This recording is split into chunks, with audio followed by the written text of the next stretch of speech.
Bu saya mimpi gitu kan, mimpi didatengin sama pria yang tinggi besar, sawo mateng, dia rambutnya agak ikal gitu ya. Kenapa kata dia gitu. Minta tolong, katanya ibu punya utang sama dia tapi belum sampai gitu. Dia bawa anak kecil, Eni bilang gitu. Loh, kata dia gitu. Ciri-cirinya kayak gimana gitu kan. Assalamualaikum warahmatullahi wabarakatuh. Jumpa lagi dengan saya Ale, host Jejak Backpacker. Dalam obrolan misteri Jejak Backpacker kali ini, saya sudah menghadirkan kembali seorang narasumber yang pernah mengalami kejadian mistis pada beberapa tahun silam. Bagaimana cerita selanjutnya? Jangan lupa untuk selalu support channel Jejak Backpacker. Like, comment, and share video YouTube Jejak Backpacker. Sebelum narasumber menceritakan pengalaman mistis yang pernah dialaminya, saksikan setelah OMG yang satu ini.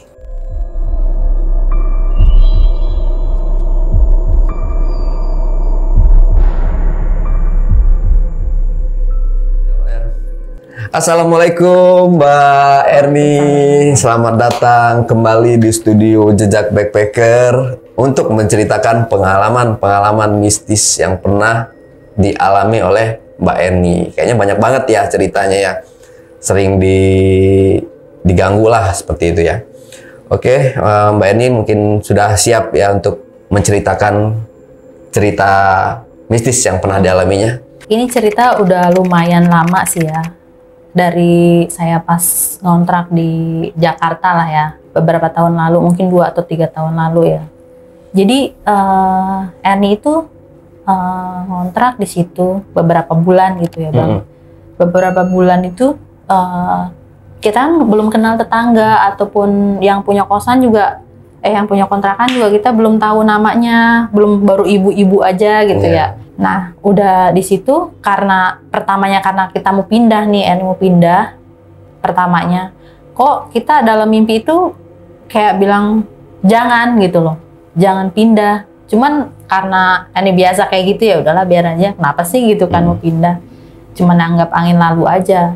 Nah pas maaf ya, kita lagi halangan gitu ya. Ada malam itu Eni kayak mimpi kayak didatengin sosok kayak biasa, kayak pemuda biasa, tinggi besar gitu ya, sawo mateng, rambutnya agak ikal. Dia bawa anak kecil sekitar umur 5 atau 6 tahun ya, anak kecilnya itu. Tapi dia jongkok di kamar mandi, tapi kayak meluk si anak cowok ini, anak kecil itu gitu ya.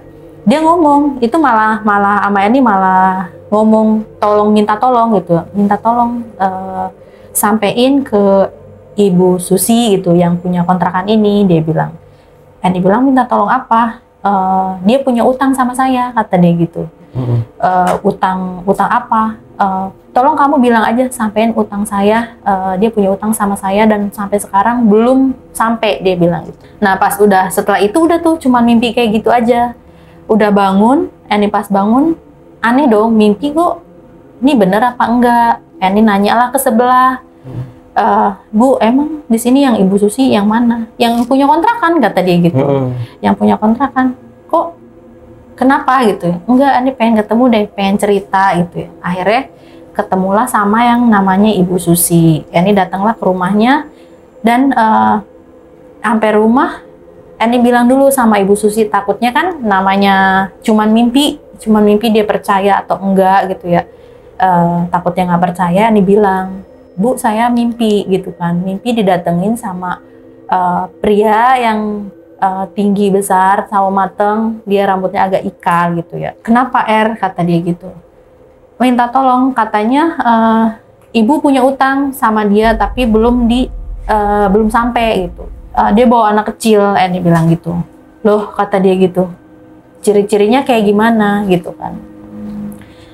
Akhirnya dia ngasih foto ke saya, keluarga gitu ya, foto keluarga. Oh iya, ini orangnya, Eni bilang gitu, yang minta tolong ke Erni, minta sampein ke Mbak Susi.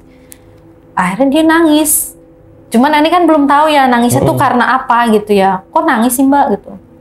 Enggak, saya sedih aja gitu kan ya. Saya memang punya niatan kalau dia entah ulang tahun atau apa gitu mau ngadain pengajian, ngundang anak yatim, cuman karena di kantor sibuk, jadi akhirnya diundur ke minggu depannya lagi, dia bilang gitu.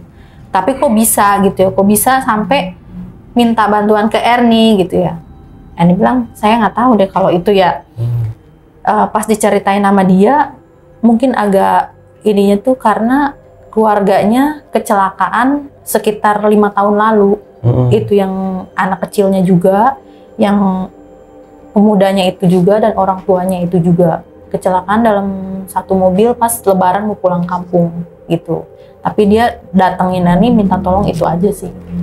Minta tolong karena punya utang. Ternyata dia punya janji. Jadi kayak kita punya janji sama orang yang udah meninggal, mungkin dia denger atau nunggu gitu, nunggu pengajian atau gimana dan nggak jadi gitu. Jadi minta tolongnya lewat Ernie. Mungkin karena si arwah lah boleh dikatakan atau jin korin lah kali itu ya. Dia mau mendatangi lewat mimpi dari keluarganya. Mungkin nggak bisa kali ya, atau mungkin bisanya cuma sama Mbak Ernie yang punya kelebihan boleh dibilang itu adalah kelebihan khusus gitu ya. Mungkin bisa ya, karena juga. Kan kejadian-kejadian sebelumnya Mbak Ernie juga kan pernah mengalami gitu. Kalau menurut saya sih itu kejadian yang luar biasa sih. Ada satu lagi kejadian waktu deket juga sih, deketan sama kejadian itu. Cuman beda rumah, karena ini kan pindah-pindah ya. Yang rumah sebelumnya justru. Jadi kejadiannya itu ada bapak-bapak tetangga rumah juga sama. Jadi sekitar 5:30 pagi deh, dia ngisi bensin mau pergi kerja. Jadi dia tabrakan di pom bensin, nabrak tiang listrik. Terus dibawa ke rumah sakit, dia koma selama 3-4 hari gitu ya, koma dia. Sampai akhirnya inget banget hari Kamis itu dia meninggal. Dan Ernie nggak tahu, Mas Teh, dia itu siapa. Nah malamnya itu Ernie berasa didatengin di dalam mimpi. Hampir sama datenginnya orang itu. Dia duduk seperti ini, duduk biasa. Minta tolong, datengin ke rumahnya dia. Datang ke rumah saya, ketemu ibu saya, dia bilang gitu. Tolong sampaikan maaf saya, kata dia gitu. Untuk ibu saya. Walaupun dia bukan ibu kandung, ternyata dia bukan ibu kandungnya. Pas Ernie tanya lagi, siapa nih bapak ini? Namanya saya udah lupa ya namanya. Waktu itu saya cari namanya, katanya sebelah tetangga sebelah kiri. Dikasih petunjuk sama dia sebelah kiri. Haji siapa gitu nama bapaknya tuh. Saya cari, akhirnya ketemulah rumahnya. Ketemu dan kita masuk kayak orang mau ngapain ya gitu ya. Nggak kenal, terus mau nyampein juga bingung gitu kan. Akhirnya duduk di situ sama Bu Ajinya, ceritalah Ernie. Kata dia gini, itu mah anak tiri saya kemarin meninggal, dia bilang itu. Memang kata dia, kita itu lagi ribut masalahin tanah, dia bilang. Dia lagi ribut masalahin tanah sama ibu tirinya. Cuman dia keburu meninggal, mungkin di dalam komanya itu pengen ngelurusin dulu sebelum dia pergi mungkin ya. Betul. Makanya dia nyampein ke Ernie tuh suruh minta maaf dianya ke ibunya dia gitu. Tapi ibu tirinya tadi tuh nggak kaget atau? Kaget, pertamanya kaget. Kok bisa gitu ya? Nah Ernie juga bingung ya mau ceritanya kayak gimana. Cuman ya memang adanya seperti itu mimpinya. Mau disampaikan pun ya kadang orang kan percaya atau enggak ya. Intinya kalau udah disampaikan ya Ernie agak lega mau percaya atau enggak ya. Wujudnya biasa aja ya, kayak biasa manusia aja. Biasa ya. Iya, kalau dalam mimpi kayak gitu yang udah pasti biasa. Kecuali yang kalau kita nemuin kalau kayak ke gedung atau beda-beda sih. Ini pernah yang ada serem juga, ada yang biasa juga, tergantung lokasinya aja sama tergantung kitanya sih. Kalau lokasinya boleh dibilang tempat yang angker, mungkin didatanginya sosok yang menyeramkan. Enggak juga. Justru sebuah musola aja yang kita musolat itu pun tetap yang kita mikirnya musola nggak mungkin dong ada, tapi memang ada gitu loh. Ini pernah nih kalau misalnya Blok M ya, Blok M Square itu kan ada 6 atau 5 lantai ya. Itu ada masjid di atas, itu lantai 5 atau lantai 6 ada masjid atau musola ya di atas. Ini itu sholat isya jam 8:30 karena dia tutup jam 10 ya. Mungkin 8:30 masih kosong nih, masih banyak orang. Ternyata di atas nggak ada orang. Ini datang cuman berdua dan gelap gitu ya. Pas naik tangga, ini yang teriak gitu kan, kok ada tinggi gede gitu kan ya di pintu. Ini pas menyalain tuh lari kan ke bawah. Nah teman ini ngejar, kenapa nggak tahu gitu kan, ada tinggi gede tapi dia hitam. Tapi ini nggak tahu mukanya, cuman tinggi gede aja gitu ya. Akhirnya pas udah turun nggak jadi sholat, pulanglah kita. Ini dianterin pulang. Nah nyampe kosan, mimpi itu kayak bener banget. Mimpinya itu kayak nggak tahu, kayaknya itu kalau dibilang jin mungkin ya. Kalau dalam ini mah jin Islam lah gitu ya. Enggak, karena dia mau ganggu sholat kayaknya. Kayaknya jin ini deh. Soalnya dalam mimpinya itu ini kayak dicekek. Bener banget. Jadi pas lagi mimpi dicekeknya itu ini kayak pegangan gitu kan ya. Di dalam mimpinya itu pegangan. Tapi pas bangunnya pun bener lagi pegangan meja akuarium gitu, lagi megang begini. Itu dalam mimpi itu 2 hari mimpi kayak gituan. Jadi selalu datang itu kayak dicekek. Dan itu kayak sama dia tuh kayak mungkin nggak tahu ya jinnya jahat atau apa.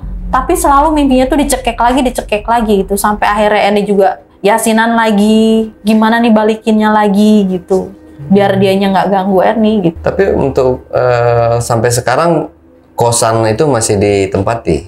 Udah pindah. Sekarang udah pindah lagi. Jadi tapi tetap waktu pindah kosan itu tetap masih sering diganggu oleh mimpi atau sering diganggu penampakan.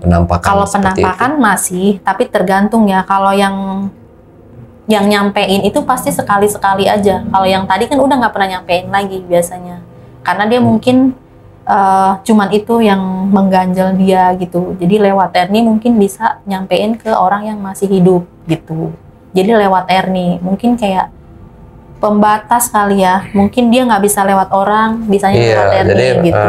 Mbak Eninya sebagai media lah gitu. Kayak gitu sih. Oke, cukup merinding ya Mbak Eni. Saya dari tadi berdiri terus bulu kuduknya. Mungkin ada yang mau ditambahkan lagi Mbak Erni? Udah sih cukup kayaknya. Cukup kalau cerita itu. Oke. Nah, JPkers, itulah tadi cerita mistis yang dibawakan oleh Mbak Erni Erliani di kos-kosan tercintanya ya Mbak Erni ya. Jangan lupa untuk selalu support channel Jejak Backpacker, subscribe, like, comment, and share video YouTube Jejak Backpacker. Wassalamualaikum warahmatullahi wabarakatuh.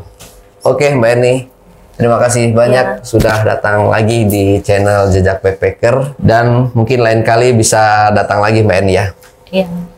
Selamat malam.